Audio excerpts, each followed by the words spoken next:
Benjamin.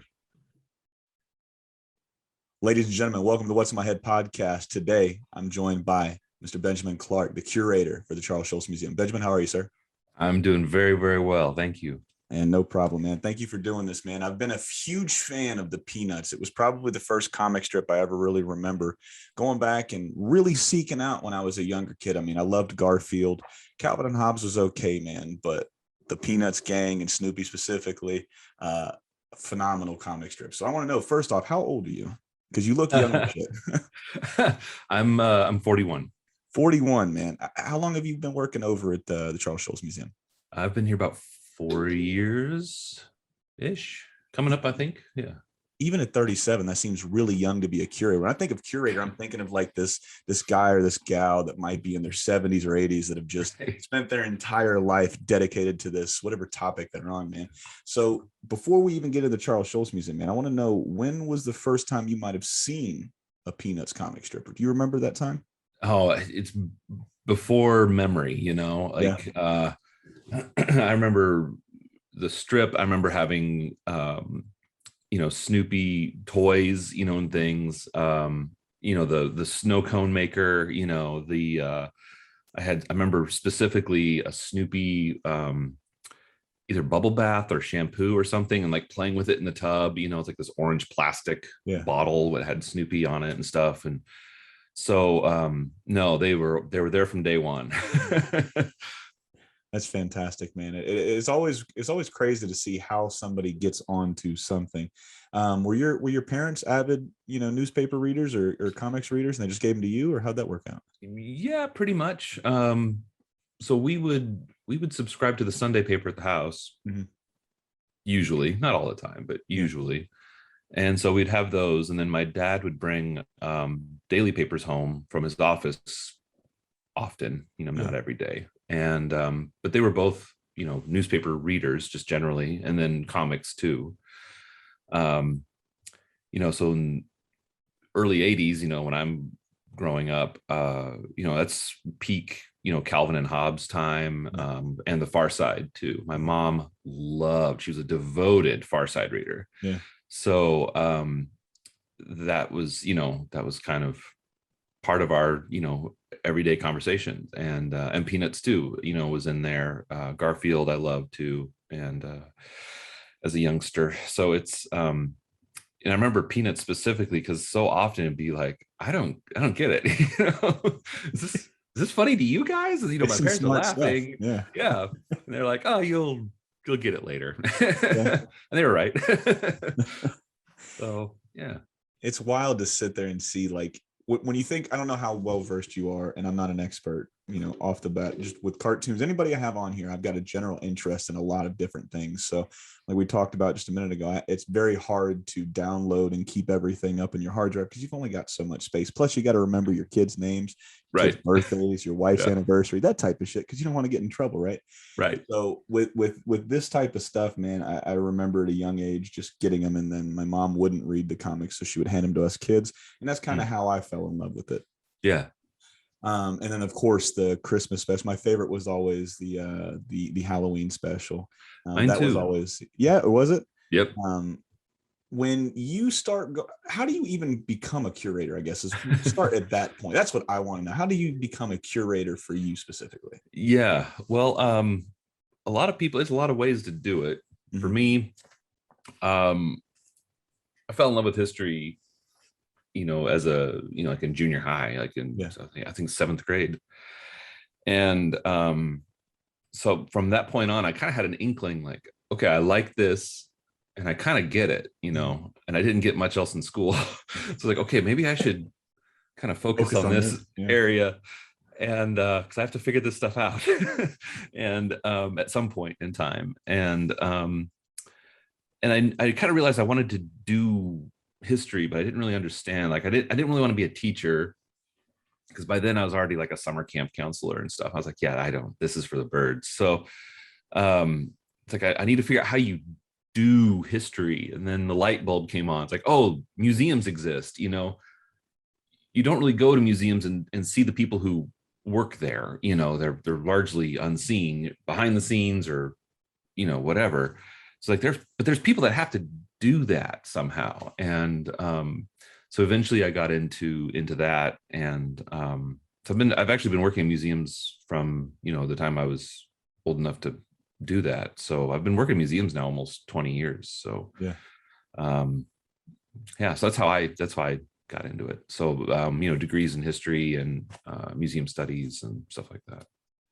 So if you could go back if you could go back in time, if you had a time Mhm. machine and you could tell a young Benjamin, hey, watch out for this type of thing while you're trying to grow as a curator and while you're trying to really master the craft that you've chosen, what would you tell yourself? Oh man, I don't know. I don't know. I think I did a pretty good job. One thing I did figure out is that um, writing has to become kind of almost like, some people treat it like almost like a martial arts practice. It's like something I need to be focused on and doing every single day and improving in every single direction, because the amount of writing I do is enormous. And it also can take a lot of form. So it's not just like I'm writing exhibition text and the labels that everybody reads. It's like, oh, I'm also having to write, like a serious scholarly article, but also like a fun, silly magazine thing, like, so so tuning up those writing skills was something that I kind of wish I'd been paying a little more attention to Yeah. earlier, but I did kind of figure that out, fairly early on. So yeah. That's good to really look at, man, because there is a lot of guests, not a lot of guests, excuse me, a lot of fans that'll write in questions, or listeners, if you will, or watchers at this point, because this one will go, excuse me, this one will go up on YouTube as well. But there's a lot of people that'll call in, or they'll write in and they're like, hey, how do I become X, Y, and Z? And I'm like, man, I don't know, but I'll ask these type of questions and you can kind of get some kind of gold out of what these people are talking about when they're on here. Yeah. So it's always fun to really ask those type of questions. Yeah. Well, I tell people who are interested in, how do I become a museum curator, is find something you love, that you're passionate about, that you're fascinated by, and start writing about it. And go visit your local museum, and whatever it is, art, history, whatever you're into, natural history.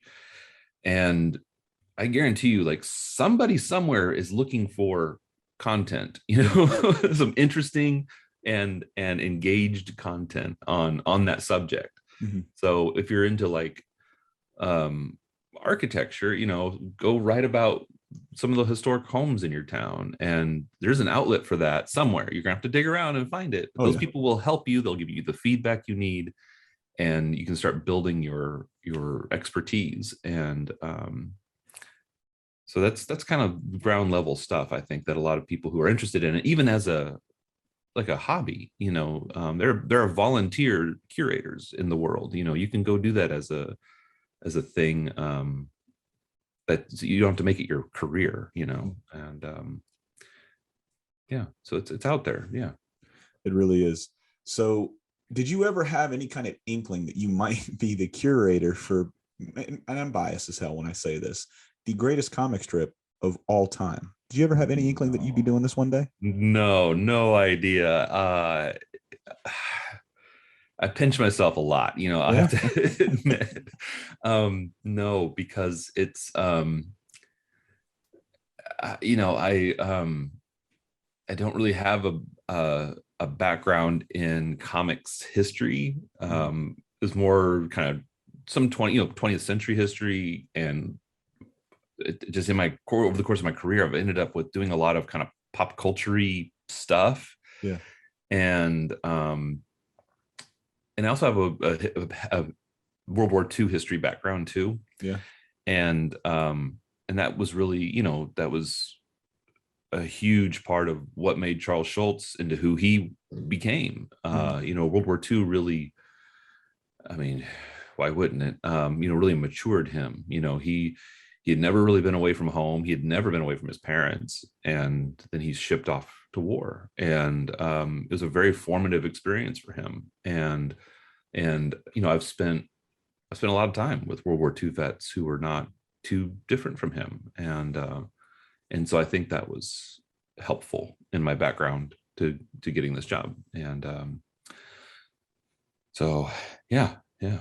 You really shouldn't say you have a favorite war, but my favorite war to read on is World War II. I'm a Navy vet, so getting to see Pearl Harbor, like I've told this story before, and so I apologize to the listeners and the fans and the watchers, but when you come into Pearl Harbor and you're on a ship, everybody is in their dress uniform, whether in your dress whites or your dress blues, depending on the time of year.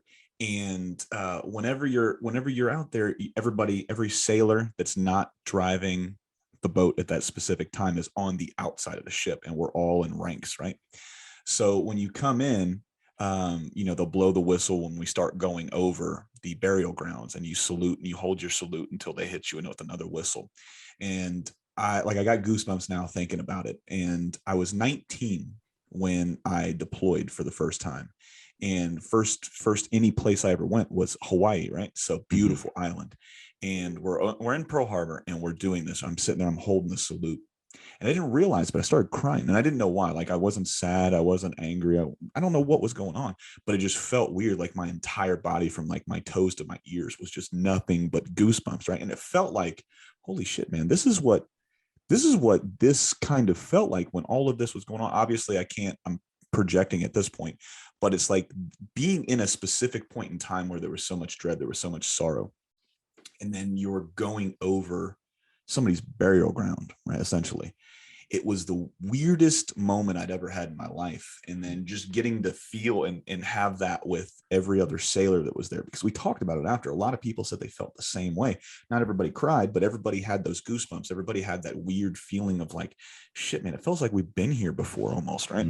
So it definitely, I didn't go to war. I was on a ship, I wasn't boots on ground, but getting to talk to some of my friends that were boots on ground, it changes people, and you see a different perspective from those type of people. So I got to imagine that it had a huge, like you said, a huge influence on his writing, on his comedy, his sarcasm, for sure, because you've talked to veterans. We have got I don't want to say a sadistic side of humor, but we've got a different way of looking at humor, because shit rolls off of us a little bit better than some people does, right? So perspective is what it really gives you.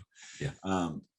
When do you realize that you're like, oh man, do you ever have imposter syndrome? I guess is what I'm getting at. Whenever you're a curator, you're like, wow, I am surrounded by all of this amazing artwork and history. Do you ever feel like that some days? Oh, sure. Yeah, absolutely. But it's I've got this incredible team of people who I work with here. And excuse me. I have this incredible team of people I work with here who are just so talented. They're so good. And yeah, it's really special to be able to have these people that I work with, because I trust their competence, and I know they're looking at me, and I know that they're looking at me for direction, for what we're doing and whatever we're working on. And I was like, okay, these highly competent people would not be looking at me if I was bad at this. So I got to keep going. And so yeah, it's but it's there. It does come up. Yeah. I got to imagine, man. Like I said, what's your favorite piece at the, and I got to imagine it changes whenever you guys have like a different exhibit, because obviously you guys I'm sure will switch out depending on the seasons and everything like that. So you want to keep people fresh and coming in. Actually, it's a two-part question. How many items do you know of that are in the Charles Schulz Museum? Like, is there a definitive answer for that one, or is it always changing because you'll get stuff in and out? It's always changing, and it's always in, so that number is always just growing. Stuff doesn't come out. So no, I don't know the number of items. It's not, I can tell you this. We do have, so of the original strips, so Schulz drew them, so they're not drawn at the newspaper size, They're more like this size. Okay, so almost like a storyboard. Yeah. Okay. So they're almost 20 inches long, and it changes over the years. The man drew it for almost 50 years, so it's um so yeah, there's some some variation, Yeah. but dailies are generally about this size. Okay. And we have, of the nearly 18,000 he drew, we have about 8,000 of them. Oh, wow. So private collections, or do you guys think a lot of those were destroyed, or? It's a mix. Some were definitely destroyed. We know of some. Um, we try to keep track of all of them wherever they may be. So yeah, like I know one, a guy's basement flooded, and his family Man, cleaned out I threw that old trunk out you had. He goes, oh, yeah, there's an original Charles Schulz I would have threw them strip out. there. Yeah. So things like that. Um, we know a few were lost in the mail, just back and forth to the studio and stuff like that. So yeah, some were stolen at an exhibition in the 50s from the University of Minnesota. So it's stuff like that. So what's your favorite piece that you've ever gotten to see or work with? Or if you have a couple, maybe you can tell us a I couple. That changes every day. It's like people ask who my favorite character is too a lot, and it's like it depends on what I'm working on, because I spend I spend a lot of time. Like I did a huge exhibition, actually, kind of a two-parter Mhm. on Lucy. And man, I love her a whole lot more now than I ever did. And Yeah. 'cause I spent so much time, reading her, studying her, thinking about her character perspective in particular, and that's what happens every time I do that. And if I spend time with any of the characters, they become my favorite pretty quick. So, but favorite pieces, I don't know. The oldest existing original, I got to see that recently because we're going to be showing it soon, so Okay. that's exciting. From November 1950, so it's within the first like 6 weeks of the strip Mhm. coming out, and that's just pretty crazy to look at. We have a little bit of non-Schultz stuff too, which is pretty exciting. The What do you mean things by he non-trade owned. stuff? Oh, okay. Yeah, because he loved, he was a student of the comics, Uh, and collected some art from other people himself. Like, we have a gorgeous uh Harriman, Crazy Cat Sunday page. I think it's from like 1914. And oh, wow. yeah, I mean, Jesus. it's just mind-blowing, to look at. Um, so yeah, it's pretty cool. Yeah. Have you now? Obviously, he's passed away a little while ago. But did you ever get a chance to meet him? No, I never did. So I was 20 when he died, Mhm. and I was a college kid in the middle of a cornfield in Nebraska. So, who was I? I was just among the, legions and legions of fans, um, so yeah, so no, I never did. But So like I said, like I told you, I like a lot of different things, so it's hard to keep all this information in. But did he have any kids or grandkids, and they might still come in and try to keep that legacy alive? well, they yes, he had 5 kids, Mhm. and they all have families too. So yeah, it's a lot of, I don't even know how many grandkids now. Yeah. It's still growing. Oh, yeah, And generations. great grandkids now too. So um but his widow Jeannie is still here and still Oh, very wow. active with the museum, and she's really the one to keep a lot of that kind of going. So yeah, no, the family is still very involved with the brand, and with the museum too. That's really cool. Sitting back and thinking about, where you were at and where you are now. I mean, has there been anything that, doing your studies on Charles Schulz and the Peanuts that you really want to get your hands on and showcase now? Do you have like Oh a man. wish list or a bucket list that you would absolutely love to have an exhibit on? um Yeah, I mean, there's a lot. There's stuff that I know he did, and it doesn't exist. Like, but it's like, but does it not exist? Like, is it just in somebody's attic? I don't know. So, like he, like in his teens, that's when adventure strips were really taking off. Prince Valiant and oh goodness, Captain Easy, it's kind of an adventure strip. Even Joe Palooka, it's a boxing strip. They're more kind of realistic styles of art. And I know he was drawing some of that. I know he drew a French Foreign Legion strip, like pages, and because he loved the movie Beau Geste in the book, and then he thought that would be a really cool, that'd make a really cool adventure strip as a French Foreign Legion, theme. And so I know he drew some of those as like a teenager, and it just nothing ever happened with it. And then he also did, I know he did this, is a Sherlock Holmes. He did he drew a Sherlock Holmes adaptation, and I'm a huge Sherlock Holmes fan also. So it's like I would dearly love to get my hands on that if it even existed, which it probably doesn't. So when you say it probably doesn't, what do you mean? Like somebody's got it and they're hiding it, or no, it's destroyed. It was destroyed, more than likely, so yeah, I mean, because I know he did it. I know he shared it with a couple friends, but that's it. And so, but I know he also lost like a lot of his own like comic collection, because he collected comics. He had like the first issue of like Famous Funnies. He had the first appearance of Superman. Like he owned like all that stuff from the 30s, because he was a kid who loved comics. Like, he was born in 1922, so he's 10, 11, 12 years old, by the early 30s. So, and he's buying everything he can get his hands on.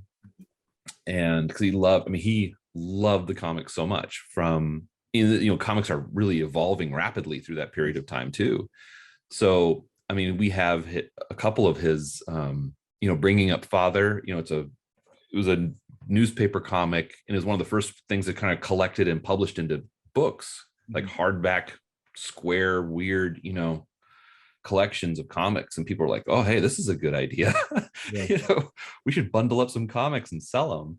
And it just kind of oh yeah.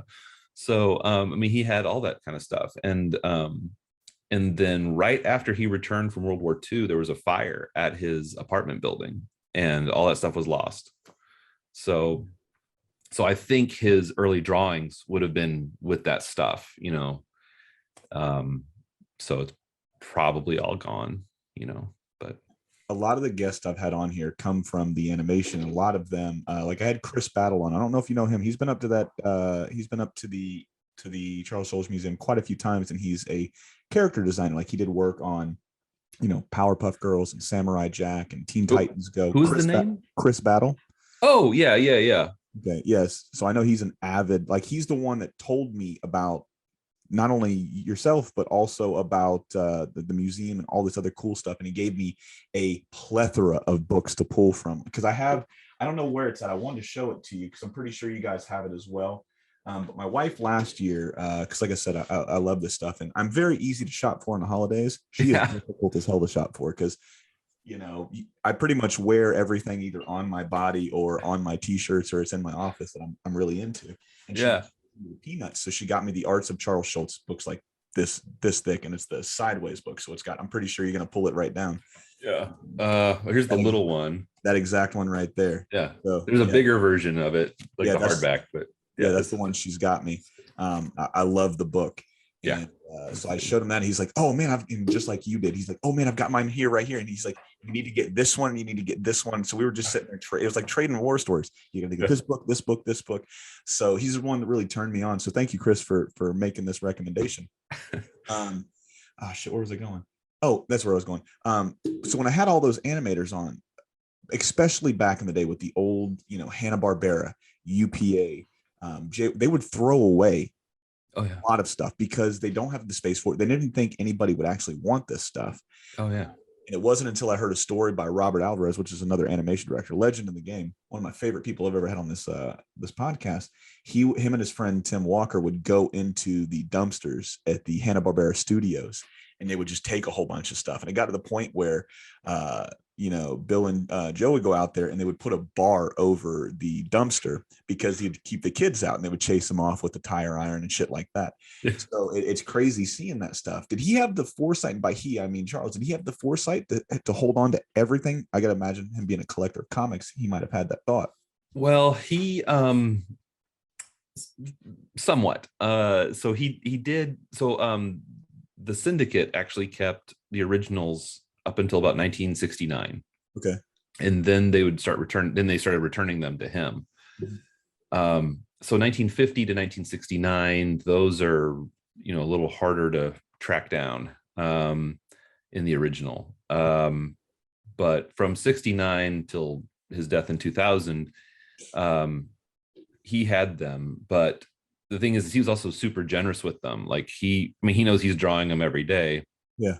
And so he would sign them and give them to people who wrote to ask, hey, can I have the original from, this date? Mm-hmm. It was my dad's birthday and it was the funniest thing. And so he's, oh, sure, happy birthday, Dad, Charles Schulz, really cool. and so he would do that a lot. And in fact, I have an exhibition of inscriptions right now here at the Schulz Museum called Warmly Inscribed. And it's the ones he signed for like friends and family. Mm-hmm. And even like some famous people and stuff like that. So some of whom he was also friends with, but a couple mysteries too. Like one is signed to Vincent Price, and no idea how that came about. Vincent Price, I don't know the name.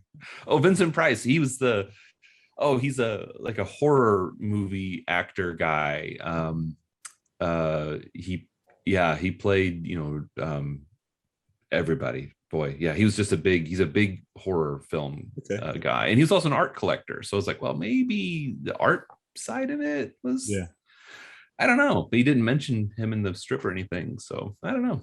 Anyway, so yeah, he would keep them, but and then he started keeping them more and more in the original, like in the 90s, mm-hmm. and definitely toward the end. Because by the late 90s, Genie is starting to talk to him about a museum. Mm-hmm. And Schulz was pretty resistant to the idea right up until about 1999, not too long before he did he ever say why? Who would come? He was a lot of people. a lot of people, Sparky. Yeah. They'll come by the bus loads, yes. But he didn't think that that would happen, and so because we talked about imposter syndrome a bit ago, and that was definitely something that plagued him in some ways, but not in others. Because he had an idea of that that Peanuts was something very special, and that even by the 90s, newspapers are changing, rapidly and declining, and it's and he's starting to realize, I don't think anybody's ever going to be able to do what I did. It's just kind of a perfect storm to debut when he did, to have the type of humor and the art that could work for shrinking page sizes, and then, but also just reach so many people and to touch so many people and to become meaningful to so many people, but still be able to earn that circulation, because not just an artistic accomplishment, but a business one as well. And because some people can nail this side but not that, and some people do well over here, and it really takes a special person to knock it out of the park on all fronts. I try to stay away from these type of questions because you're obviously not the person that I'm going to ask this question about. But do you think he knew he was as loved as much like, do you think he knew that the fan base loved him and what he did? Because there's so many people that will pass away, and then either they don't know or they don't think that, not that they don't matter, but it's just that maybe I'm just a blip. I'm just one of 8 billion people. But do you think he knew that we loved him as much in his artwork and everything like that? I think it came in flashes. Mm-hmm.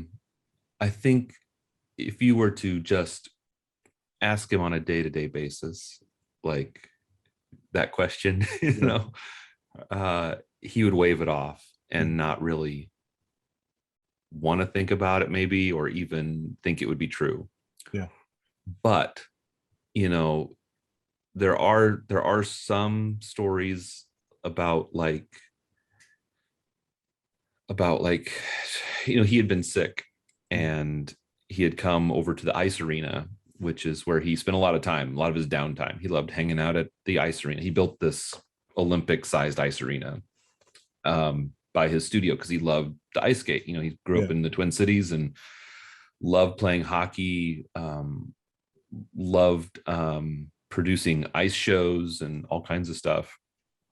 And so he just liked hanging out there too. And so he had been sick and he had been away for a while. And he came back one evening and there was like a performance going on, I think.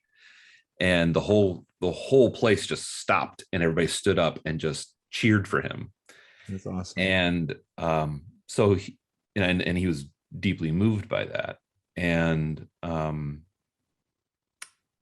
so of course he knew in that moment, how beloved he was, but that's not something that was easy for him to put in his pocket and carry around. And so it was definitely something that concerned him. And also as a guy who went from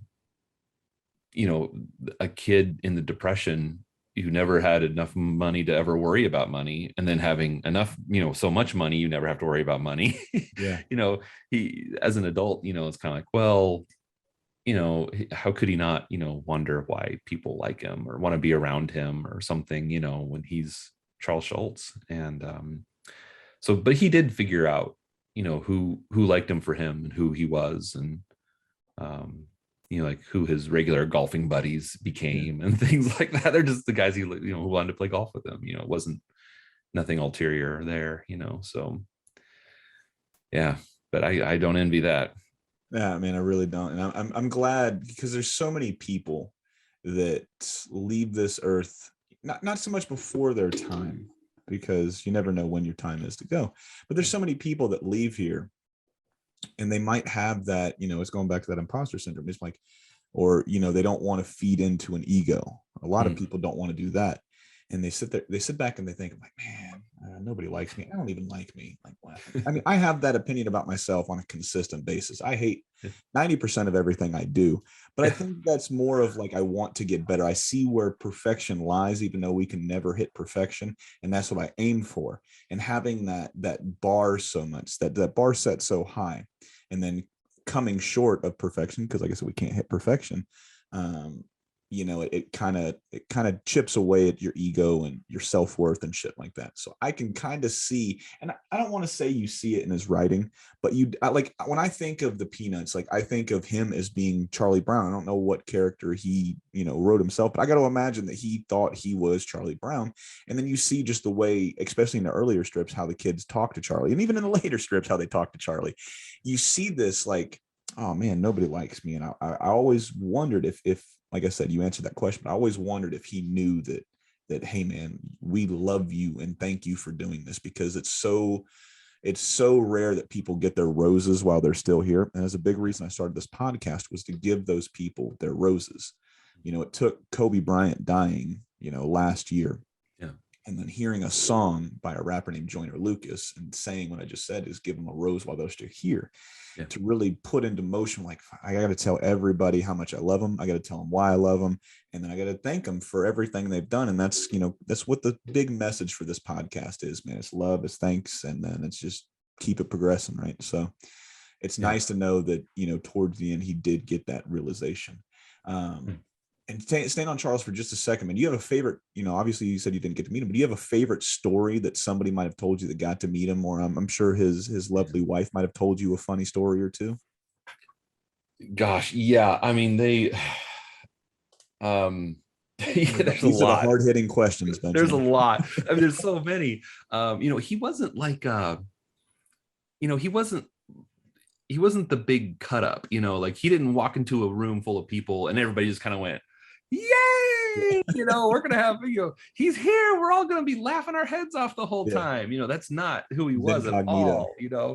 He was quiet, but he was he was sharp, he had wit, and so he wasn't like goofy and silly. Some of these newspaper cartoonist stories, are, some of these guys are just wild, and that was not Charles Schulz. He was very, buttoned down and just a pro. He brought that professionalism, to everything, and that was just who he was. Mm-hmm. But I say that, however,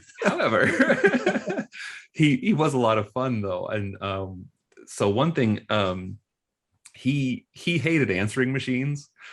And he what a weird thing to have a nemesis for. Yeah, he hated answering machines.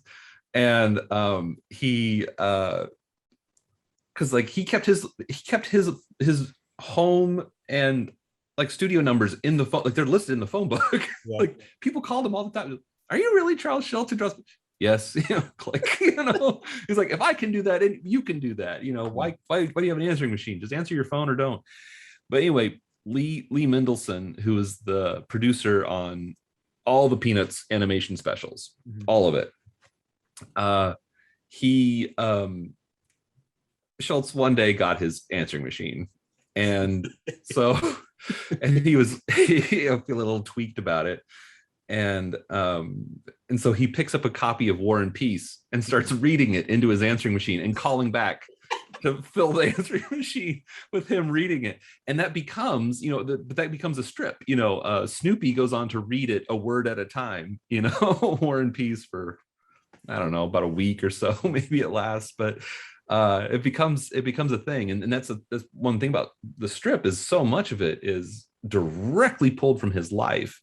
One way or another, and that was something that he did. And he also put Lee Mendelsohn's phone number in the strip, his real phone number, in the strip one time. Where like, I can't remember which one. There's a couple times he used real phone numbers, and one of, I think it was Charlie Brown's like in a phone booth somewhere, and he like recites the phone number he's dialing, and apparently the phone just, the papers hit the porches, and then the phone just started just erupting at the Mendelsohn household, because that was his real number. Did you ever hear the backlash? So before I even ask that question, whenever we do an episode, we always pull a teaser just to get people excited for the episode. This is 100% going to be the teaser. This story right here, the answering machine story. It's one of my favorites I've heard in a very long time. But do you know if you heard the response or the rebuttal for Lee? Was he kind of upset about that? I gotta imagine Mrs. Lee would have been more upset than Lee. But yeah. Do you know the aftermath of that one?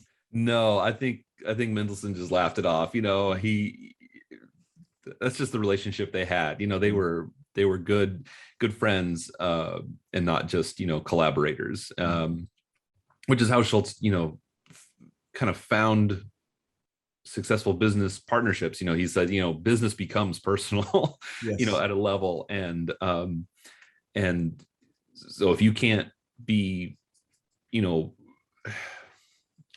friendly, if not, maybe not best of friends or whatever, but you should be able to connect with people on a personal level to be able to do business with them, especially something like, this artistic thing where so much of it is coming out of him. I mean, Schulz wisely knew that Peanuts was personal for him, but it was business, so he knew that he needed to protect it in some ways, because he's protecting himself in some ways.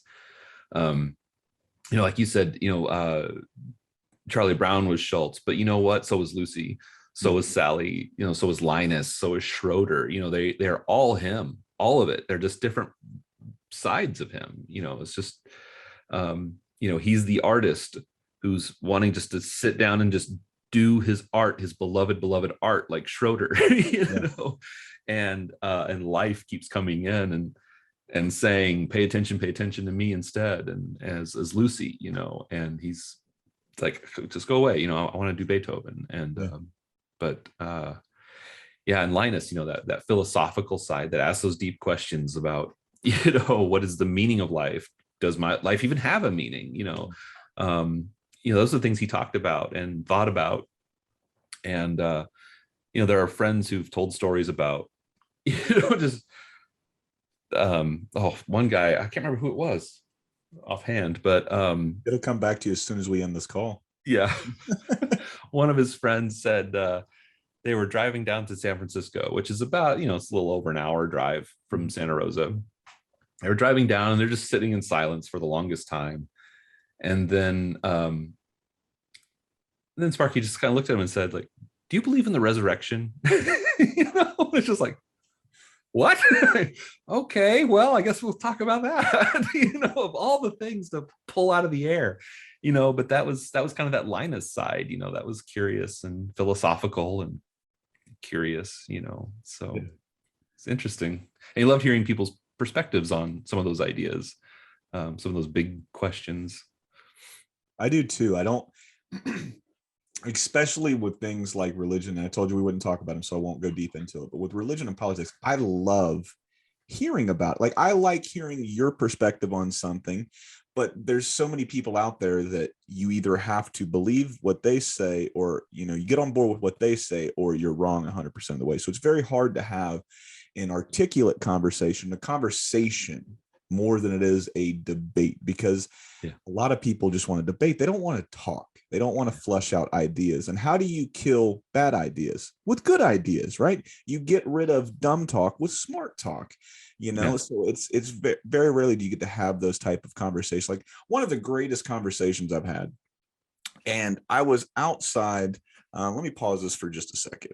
But one of the coolest conversations I ever had was chatting with two Mormons that came up. Now, these two Mormons, I can't remember their name, sadly, but some of the kindest people I've ever met were Mormons, right? Yeah. When I had my arm all busted up, I had groceries that I needed to carry, and they were coming up. I saw them on their bikes, and they're like, "Hey, sir, you got time to talk about Jesus?" And I'm like, "I really don't, man. I've got a busted wing right here. I'm trying to get my groceries in."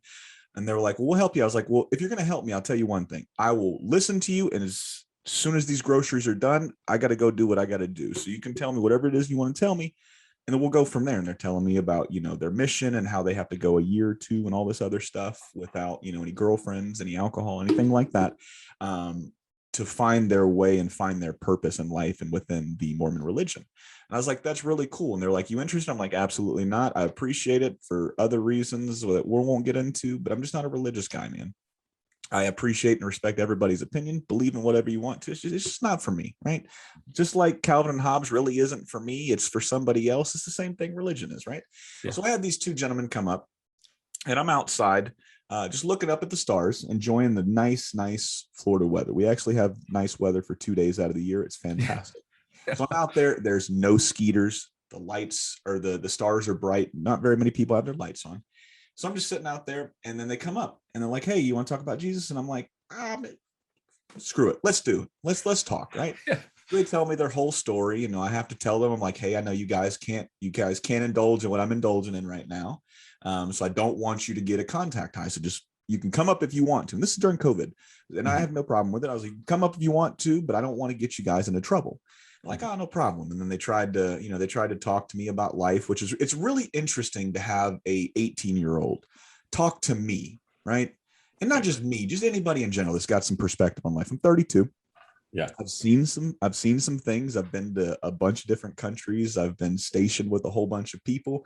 I've been deployed. So I've seen some stuff, is what I'm getting at, Benjamin. Yeah. So it's always interesting when a younger cat comes up and tries to tell you, or tries to talk to you about life. And I'm like, did you think about this? You think about that? Like, oh no, I really didn't. I'm like, oh man, maybe you should really look into this before you go down this road. But you can't have those type of conversations because, like I said, you got one person barking on this side, one person barking on this side. Nobody really wants to talk. So that's the whole reason I brought up that story. So it's interesting to know that he would just pop up out of nowhere and go, hey man, what do you think about the resurrection? You know? So Right. I think that's funny. And I ask some really dumbass questions all the time. So it's interesting. My wife was like, you have a podcast for this specific reason. Talk to those people about this stuff. Don't talk to me about this stuff because I don't know. Right. But you brought up something I did want to ask you about. And Sparky, I've heard it so many times and I just have not went down, and I'm pretty sure you get this question all the time. Yeah. Why was his nickname Sparky? Yeah. Oh, you couldn't make this up. This is crazy. So he's born Thanksgiving weekend, 1922. Okay. And that summer earlier, a new character had been introduced in a comic strip. The comic strip is called Barney Google. And it was a racehorse, this sad knock-kneed racehorse that was wrapped in a blanket. Yeah. And it's named Sparkplug. Okay. So Schulz is, little baby Charles Schulz is a couple days old, maybe. And one of his uncles comes to see the new baby and says to his parents, he says, you've seen this blanket wrapped baby. We're going to call him Sparkplug and Sparky.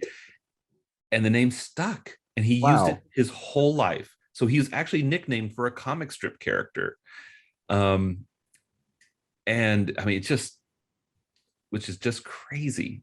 Charles Schulz, nicknamed for a comic strip character from birth, practically, so the only people who really called him Charles were really like, it's like his government name. You know what I'm saying? Like, that's what teachers say, that's what his teachers called him like that. And most of them would drop it eventually, but like he just, that was it. Anybody who ever knew him, met him for any length of time, Sparky was his name. Sparky was his name. And,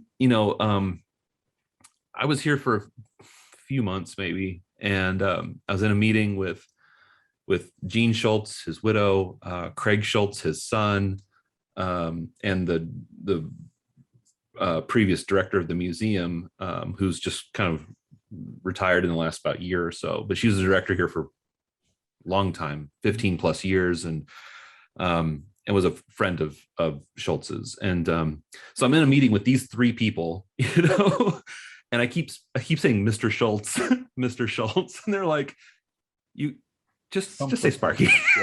Like you can just call him Sparky, it's fine.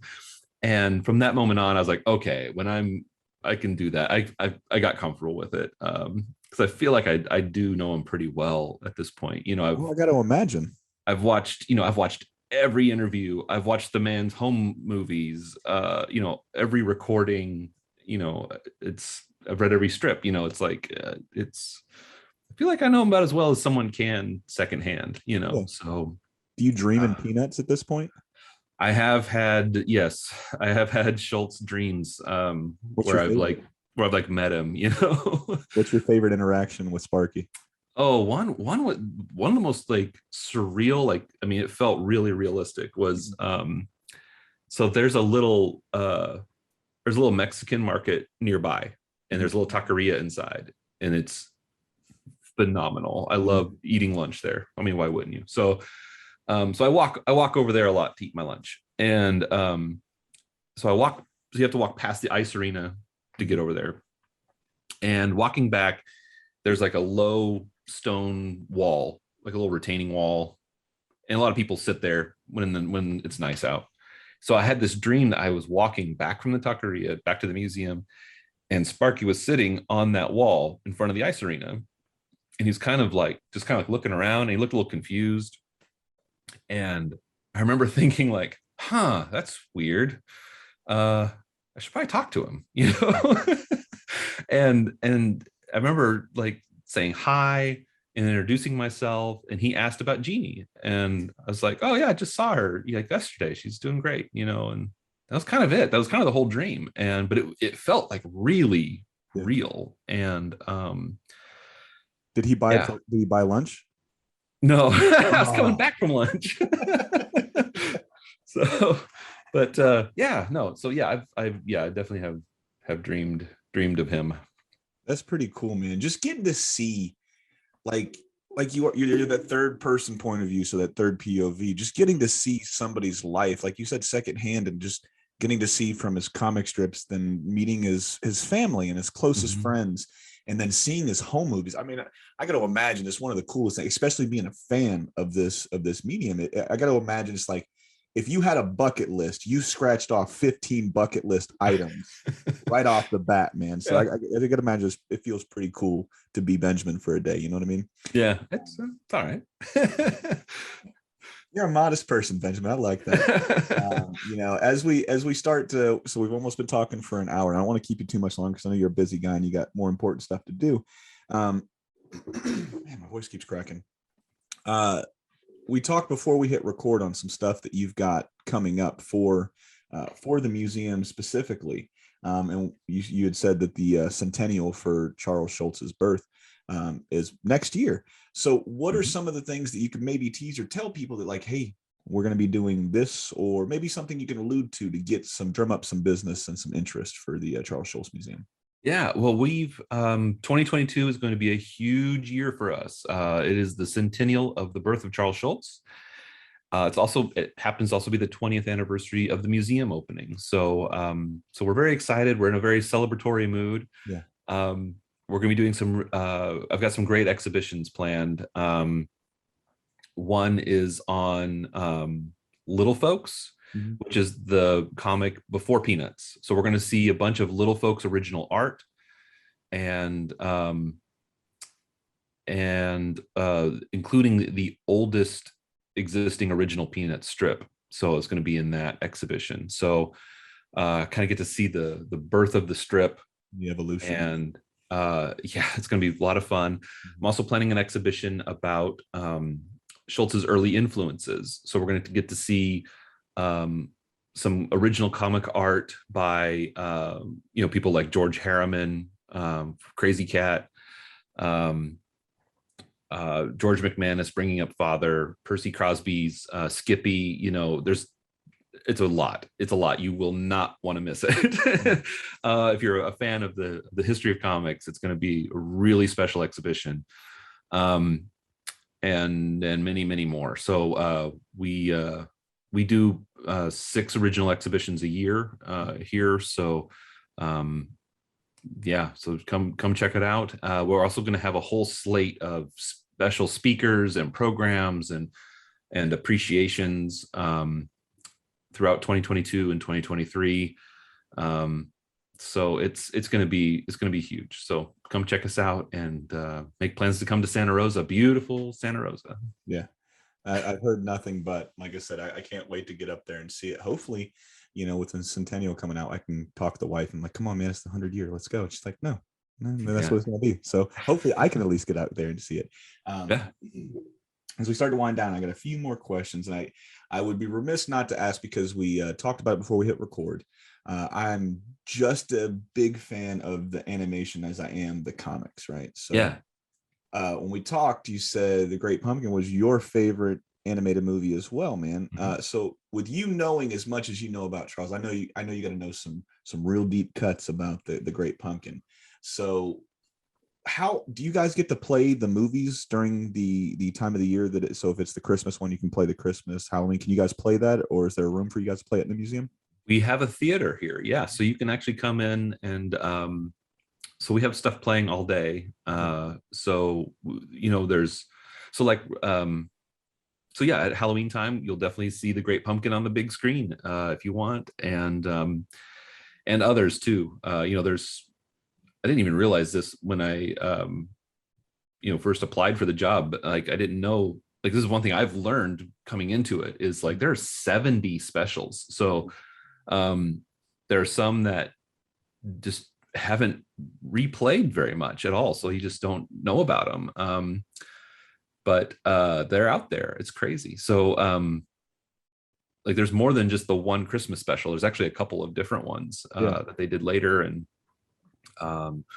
So at like Christmas time, you get to see the original 1965, Charlie Brown Christmas, but there's also the one with Rerun, where he wants a dog for Christmas and things like that. So but yeah, then we have a full slate of stuff playing all day in our theater, which is, nice size little theater.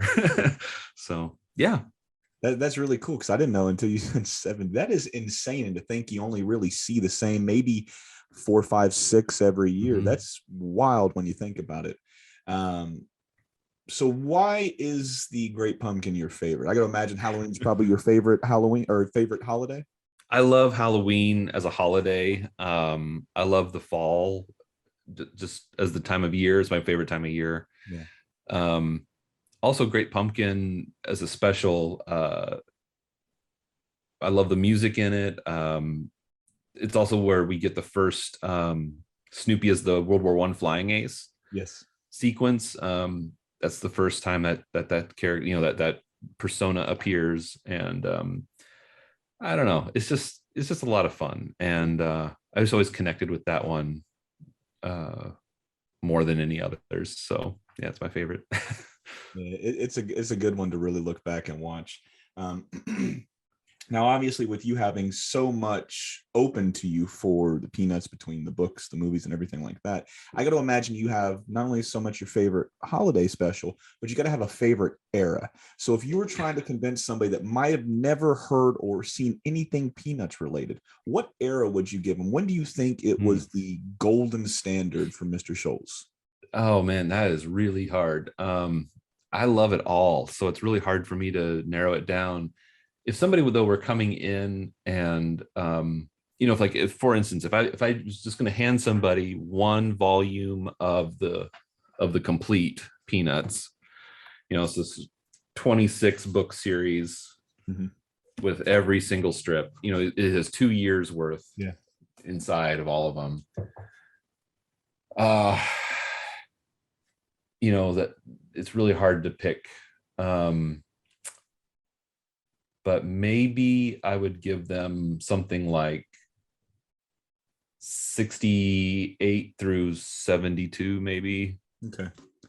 I'm gonna write that one down. Because you get, because, the first decade, 1950 to 1960-ish, there's a lot of evolution in that. Yes. Some gorgeous artwork. Schulz spent a lot more time with like his backgrounds and for lack of a better term, props, for the characters to use. And, because he was really a skilled, draftsman. He could really draw very well. It wasn't just these balloon-headed kids, he was very, very good. And you see that more in the early years, those early, 1950s Sunday pages are just, the backgrounds are crazy, how detailed they are, and they're beautiful. That said, the characters are not what they become. Snoopy doesn't climb on top of his doghouse, for almost a decade. He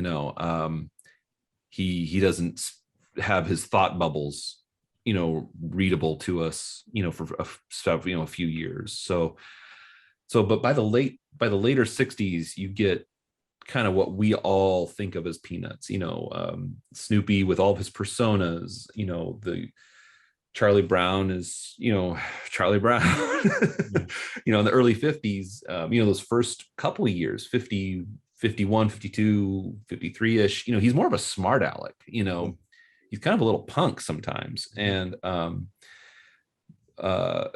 kind of goes away. And so yeah, that's kind of it. You get you also get Peppermint Patty and Marcy are introduced by then, and they're kind of later additions to the core cast, and Franklin. So they're all in there by that period of time, kind of the late, like 68 to 72-ish, I think is. And there's just some really great storylines in those years too. It's really funny. So yeah, I think that would be the place to start. But then, kind of ask what appealed to you, and then send them one direction and the other. Yeah. Earlier or later, depending on how they liked it. So yeah. It's been wild because I told you get the entire collection. You can go on there and read it if you have Amazon Prime. It's one of those features that if, like I said, you sign up for Amazon Prime, you can go on Prime Reading and find these. But getting to see the early stages of the Peanuts, I didn't realize that Charlie didn't get his patterned, zigzag shirt until way later. It's in the first 2 years, but it was way later than the original concept. And I was like, wow. And then you start seeing Linus born, or not Linus, was Linus? Yeah, Linus being born, and Schroeder being born, and then Lucy, and all this other crazy stuff. I'm like, man, I thought, out of the gate, all of these kids were friends, all of these kids as they are now. I didn't go and think, no, dummy, they have an evolution just like every other story does. So it was really crazy and really cool to see some of the things you're talking about, because these backgrounds are beautiful. And to know that he wasn't doing them on these itty little bitty squares, he was actually doing them on a full storyboard was really cool to know too. Yeah. So when you come to the museum, this is what we have on exhibition. We have the original art would be up, so you can really see some of the nuance that just doesn't reproduce in the paper. Yeah. When I pull originals, I mean, it's just like, look at that. Look at what he achieved on the wood of the fence, or something. It's just like, yeah, it does not look like that in print, but he was able to still do it just for his own sake of doing it right. And he had the skills and the training to do it. And it's just like, that's bonkers. Really a master of his craft. Absolutely. Deep cuts of a question. I've been trying to stump you all day, Benjamin, and I have not been able to do it. So maybe this might be the one. Did he have a favorite, line of pencils that he would use whenever he would do Peanuts? For pencils, not really. I was gonna stump you. He was no pencil. Although I have noticed Dixon Ticonderoga number 2s are usually what I see, like in photos, and because that was what was in his tray at his table when he died. Yeah. And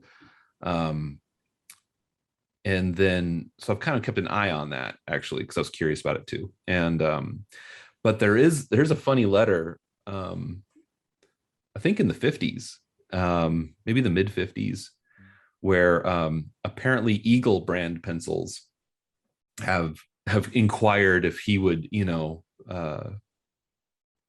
be a spokesman for their brand. Mm-hmm. And he tells the United Feature Syndicate, who he has to kind of go through to do that. He says like, well, I don't really use any particular brands. Like I could start using them, and if you're really hard up for the, to split the $200, we can do that. And he says, but I don't really use anything in particular. So yeah, pencils, I think, is just kind of whatever was at hand, whatever was available at the office supply store nearby. But he was very particular about his ink. His India ink that he used, it was Higgins India ink, and also the pen nib that he used to draw as well, which is an Esterbrook Radio 914. It's a plated pen nib, and he was so particular about it. And actually, it's kind of a funny story too. Is it's not a drawing pen nib. It's one he described it as it's what they would use in a bank to keep ledgers, and it's the pen nibs that when he was working at art instruction, which was the correspondence course, they you finish the correspondence course, you would get a diploma, and all the instructors signed it and stuff. And so he was signing a stack of diplomas, and they gave him these bank pen nibs basically to sign with. And as he's signing, he's just like, I like this. Yeah. It's like, I really like this. And so he started drawing with them. And so I've got one here. So this is a Radio 914 Esterbrook.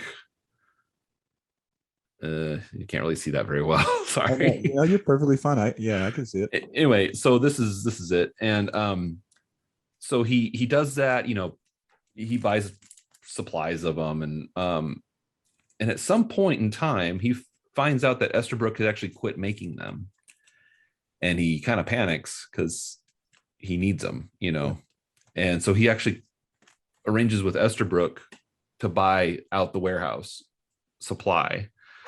He buys everything that they have left, and he does the math, and he's like, yeah, that should last the rest of my life. and he was right. When he died, there were I think 3 boxes left. So that is insane. So he timed it. I mean, I wish he could have used them up, but that's yeah. I mean, that's decades worth of pen nibs that he bought at some point in time. We don't know exactly when that happened, I don't think, but haven't quite figured that out. But you guys have those 3 final boxes in. Oh yeah.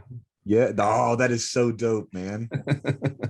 Yeah. So this one that I have that I was handling, this is one I found and bought in the wild. So they're out there because banks used them and they've stuck them in a supply closet and everybody forgot about them. So there's still some out there, but not very many. And they pin nib collectors know that story. So they all love to get a Schulz nib if they can. That's really cool, man. Well, as we wrap up here, man, it's been a blast getting to talk with you and getting to see another fan of this, but a professional fan, if you will. That's what you are, Benjamin. You're a professional fan. That's right. Yeah. You found a way to really take something that you absolutely love and turn it into a profession, which very few people, not only do they get to do, but very few people have the foresight to really chase something they love. So hats off to you for getting really to take a passion that you absolutely have, and then you get to turn it into a job, right?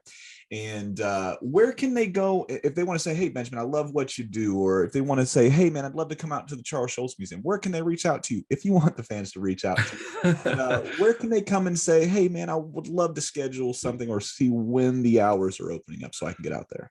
Well, you just go visit us online at schulzmuseum.org, and we have contact forms there. If you have a question for me and the staff here, we're happy to answer questions, because I know how much Peanuts and Schulz mean to fans, and also because you guys come up with really great questions sometimes that I don't know the answer to, and I should find out. So, yeah, no, we love hearing from people. All right, so I couldn't stump Benjamin in this one, so maybe one of you fans out there can. So that's what we're going to try to do. We're going to try to stump Benjamin and his team. It's going to be difficult, but I think we might be able to get it at least once. Right. So this, like I said, this has been a blast. This has been a real treat for me. I really get to enjoy, like I said, something I grew up with, and I had a blast doing it. He's been Benjamin, man. I've been Julian. This has been a What's in My Head podcast. It's been another piece of your childhood.